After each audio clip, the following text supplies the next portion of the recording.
ಶ್ರೀ ಗುರುಭ್ಯೋ ನಮಃ. ಹರಿ ಓಂ. ಪರಮ ಪೂಜ್ಯ ಪರ್ಯಾಯ ಶ್ರೀಪಾದರು ಸಂಕಲ್ಪಿಸಿದಂತಹ ನಿರಂತರ ಜ್ಞಾನಯಜ್ಞದಲ್ಲಿ ಅವರ ಆದೇಶದ ಮೇರೆಗೆ ಇವತ್ತಿನಿಂದ 7 ದಿವಸಗಳ ಕಾಲ ಶ್ರೀಮದ್ ಭಾಗವತ ಏಕಾದಶ ಸ್ಕಂದ ಕುರಿತಾಗಿ ಪ್ರವಚನವನ್ನು ನೀಡಲು ಬಂದಿರುವಂತಹ ವಿದ್ವಾನ್ ವಿಜಯ ಸಿಂಹಾಚಾರ್ಯ ಇವರಿಗೆ ಪರ್ಯಾಯ ಶ್ರೀ ಸೋದೆ ವಾದಿರಾಜ ಮಠದ ಪರವಾಗಿ ಹೃತ್ಪೂರ್ವಕ ಸ್ವಾಗತವನ್ನು ಬಯಸ್ತಾ ಇದ್ದೇನೆ. ಆಚಾರ್ಯರು ತಮ್ಮ ಸ್ಥಾನವನ್ನು ಅಲಂಕರಿಸಬೇಕೆಂಬುದಾಗಿ ಕೇಳಿಕೊಳ್ಳುತ್ತಾ, ಈ ಜ್ಞಾನಯಜ್ಞಕ್ಕೆ ಶ್ರೋತೃಗಳಾಗಿ ಬಂದಿರತಕ್ಕಂತಹ ಎಲ್ಲ ಸದ್ಭಕ್ತರಿಗೂ ಕೂಡ ಶ್ರೀಮಠದ ಪರವಾಗಿ ಸ್ವಾಗತವನ್ನು ಬಯಸ್ತಾ,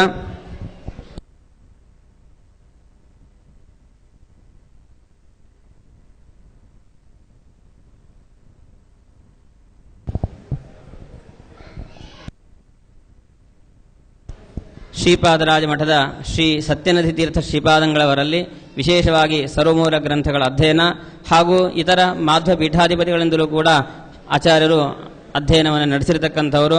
ಅವರ ಪ್ರವಚನವನ್ನು ಆಲಿಸಲು ಬಂದಿರ್ತಾವೆಲ್ಲ ಬಂದಿದ್ದೀರಿ. ಅವರು ತಮ್ಮ ಪ್ರವಚನವನ್ನು ನೀಡಬೇಕು ಅಂತ ಅವರಲ್ಲಿ ಕೇಳಿಕೊಳ್ತಾ ಇದ್ದೇನೆ.